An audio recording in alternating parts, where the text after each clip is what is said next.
최근 콜롬비아에서는 유니타스 2023이 개최되었습니다. 브라질, 칠레, 멕시코 등 중남미 유력국은 물론 프랑스, 독일, 스페인 등 유럽의 강대국부터 캐나다와 미국까지 참여하는 초대규모 훈련이었는데요. 실제로 유니타스는 대서양 태평양의 안보협력을 강화하고 연합작전 능력을 개선하기 위해 매년 실시되는 중남미 지역 최대 규모의 다국적 해상훈련입니다. 게다가 유니타스는 벌써 64년째 계속되고 있는 세계에서 가장 오래 지속 중인 연례 다국적 해상훈련이기도 한데요. 특히 올해는 주최국인 콜롬비아가 해군 창설 200주년을 맞아 역대 최대 규모의 해상 전력을 유니타스에 동원했습니다. 콜롬비아 해군 측에서만 26척의 함정과 3척의 잠수함, 25대의 항공기가 동원되었는데요. 그런데 정작 유니타스 2023에 참여한 20여 개국은 콜롬비아가 동원한 해상전력의 규모가 아닌 앞선 인트로의 영상에서 보여드린 대한미사일 때문에 경악을 금치 못했습니다.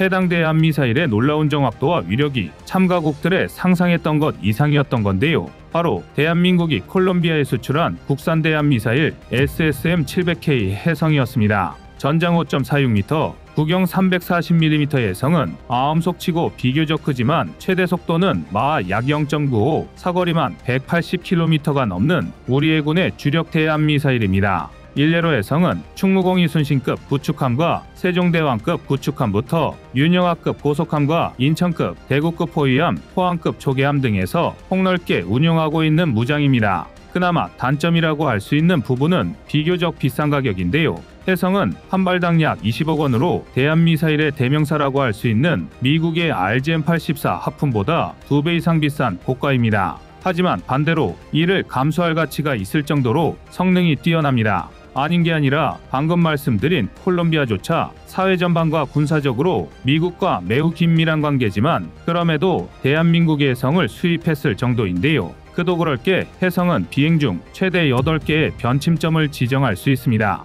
쉽게 말해 비행 중에 8번이나 비행 경로를 변경할 수 있다는 뜻인데요. 이를 활용하면 아군 함정 등의 장애물은 물론이고 중간에 섬이 있는 경우 이를 빙돌아 후방의 적 함정을 타격할 수도 있습니다. 이뿐만이 아닙니다. 해성은 목표물을 향해 유도 비행하는 과정에서 적의 격추 시도를 피하기 위한 회피 기동이 가능하며 해수면 5m 이하로 낮게 비행하는 시스키밍 기동과 타격 직전에 수직으로 솟구친 뒤 내려 찍는 움직임인 팝업 기동, 만에 하나 적이 공격을 회피한 경우 재차 표적을 설정해 재공격하는 다양한 공격 모드를 지원할 수 있습니다. 심지어 이외에도 대전자전 능력을 보유한 마이크로밴드 탐색기, 스트랩다운 시스템을 적용한 고정밀 INS, GPS, 전파고도계 등을 활용해 해무가 잔뜩 낀 악조건 상황에서도 경이로운 명중률을 보여주고 있습니다. 실제로 해성은 ROC 단계에서 진행한 최초 발사 검증부터 2년마다 실시되는 림팩까지 발사 훈련 전체에서 명중률 99%라는 말도 안 되는 수치를 보여주고 있습니다. 그나마 있는 단 한 건의 실패 사례도 지난 2016년 우리 해군과 공군의 합동훈련 중 인천급 호위함의 사번함인 강원함에서 발사된 해성이 도중에 추락하며 생긴 사례인데요. 그리고 무엇보다 해공은 하품과 비교해도 수배는 강력한 엔진으로 좌우 공기흡입구에 달린 터보팬 엔진을 통해 대각선 이동 등 입체적이고 복잡한 회피 기동이 가능합니다. 250kg의 고위력 탄두를 탑재하고서 이토록 놀라운 명중률과 회피 능력을 동시에 보여줄 수 있는 대한미사일은 전 세계를 통틀어도 해성을 제외하고는 찾아보기 어려운데요. 흥미로운 사실은 해성이 1996년 탐색 개발을 시작해 2003년 전투 사용 가능 합격 판정을 받은 대한미사일이라는 것입니다. 개발 완료까지 10년, 개발 예산은 총 1,411억 원, 개발 인원은 470여 명이 투입되었는데요. 여기에 2005년부터 양산을 시작했으니 우리 해군에서 운용한 횟수를 따지면 벌써 18년이나 된 나름의 구형 체계입니다. 그나마 지난 2020년부터 개량화 연구에 돌입했지만 통상적으로 대한미사일의 수명기한이 30여 년임을 감안하면 오히려 늦은 편입니다. 그럼에도 불구하고 해성은 여전히 최고 성능의 대한미사일 중 하나로 거론되는데요. 이는 비단 해성뿐만의 얘기가 아닙니다. 유독 군사기밀에 접촉되는 부분이 많아 잘 알려지지는 않았지만 대한민국의 함정전투체계는 우수한 성능과 높은 신뢰도로 국제무대에서 명성이 자자합니다. 일례로 대한민국은 지난 수년간 꾸준히 함정무장체계를 개발하고 또 수출해왔는데요. 대표적으로 필리핀은 중국에 맞서 대한민국에서 2,400톤급 연안경비함 6척을 수입했고 동시에 국산 함정 전투 체계와 전술 데이터 링크를 탑재했습니다. 함정에 탑재된 모든 탐지 장비와 무장, 항해 지원 장비 등을 네트워크로 연결하고 통합된 전술 정보를 공유하는 함정 전투 체계는 전투함의 두뇌나 마찬가지인데요. 탐지 추적은 물론 위협 분석, 무장 할당부터 교전과 명중 여부 분석까지 모든 부분을 자동으로 지휘하고 통제하기 때문에 함정 전투 체계의 성능에 따라 같은 무장을 탑재하고 있더라도 화력에서 극명한 차이를 보입니다. 심지어 함정 전투 체계는 위협체를 탐지, 분석하고 스스로 기만 체계나 시위즈 같은 요격 체계를 작동하기 때문에 공방향 쪽에서 굉장히 중요한 소프트웨어입니다. 또 전술 데이터 링크는 디지털 전술 정보를 실시간으로 연동해서 정찰, 지휘, 타격 체계 간의 상호 운용성을 향상시키는 소프트웨어입니다. 쉽게 말해 함대를 운용하기 위한 네트워크 시스템인 셈인데요. 대한민국은 2000년 이후 독자 기술로 함정 전투 체계와 전술 데이터 링크를 개발해 국산 함정은 물론 전 세계에 수출하고 있습니다. 특히 앞서 말씀드린 필리핀의 경우 총 13척의 필리핀 함정에 대한민국산 함정 전투 체계가 탑재되어 있는데요. 연안 방어용인 고속정을 제외한다면 필리핀이 보유한 전투함정의 총수량은 17척으로 사실상 대한민국의 함정 전투 체계로 해군을 운용 중이라 해도 과언이 아닙니다. 이외에도 서두에 말한 콜롬비아도 대표적인 대한민국 무장체계를 운용 중인 나라고 최근에는 UAE가 대한민국의 함대공 미사일인 해공을 주목하고 있는데요. 그렇다고 마냥 좋아할 수만은 없는 게 대한민국 해군의 전투체계와 무장이 강력해진 데에는 나름의 서글픈 사연이 있습니다.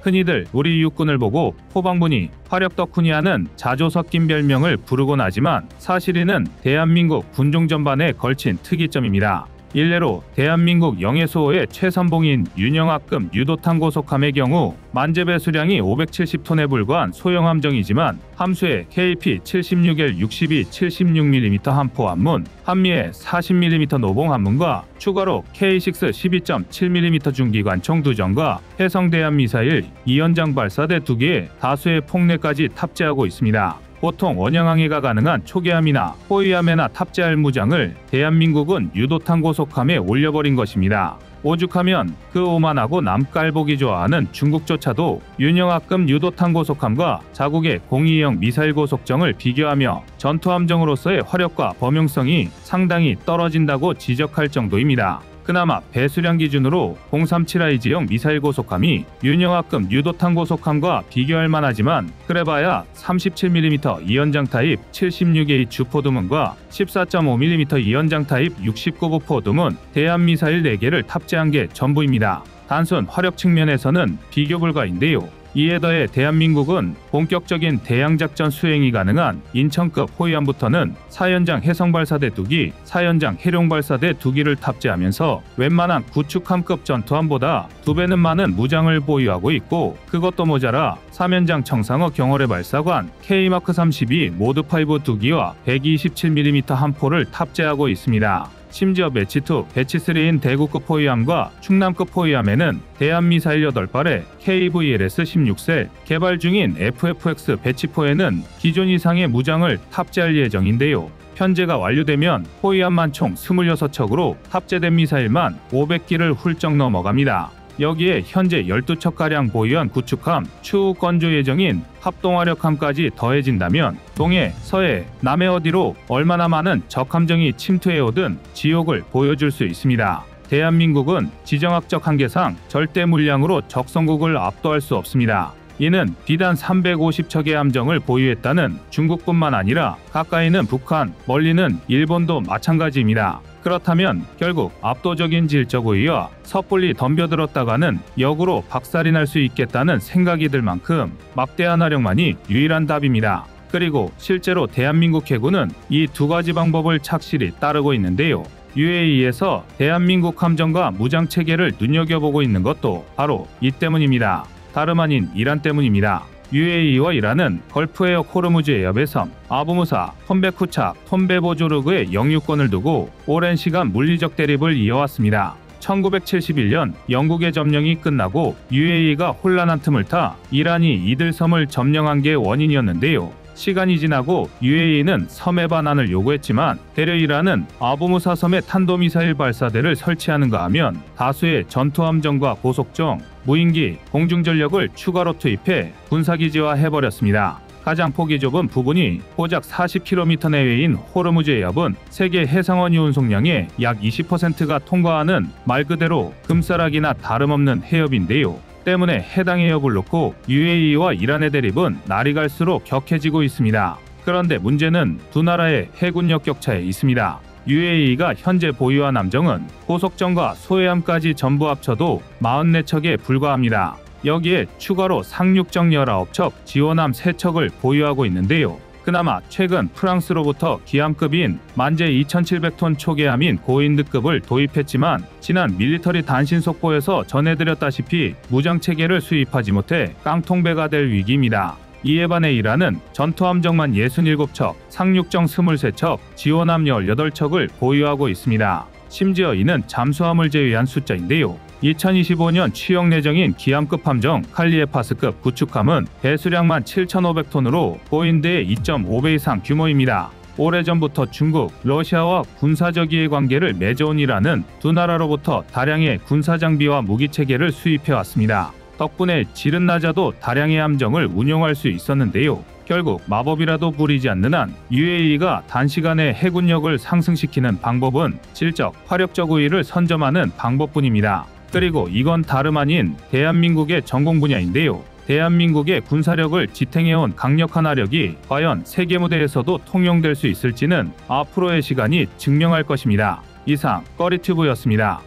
안녕하세요, 꺼리튜브입니다. 그동안 보내주신 사랑과 응원으로 1편 출간에 이어 이번에 꺼리튜브의 새로운 신작 세상에 밝혀지지 않은 현대무기 비하를 출간했습니다. 내용이 어려워 쉽게 다가서지 못했던 군사무기 이야기를 남녀노소 누구나 편하게 이해할 수 있도록 모아봤는데요. 그 누구도 알 수 없던 현대무기 비하의 숨겨진 이야기를 이제 온라인 서점이나 가까운 서점에서 만나볼 수 있습니다. 또 전문적인 군사무기 이야기를 알고 싶다면 꺼리튜브 1편인 대한민국 육해공 군사무기도 준비되어 있습니다.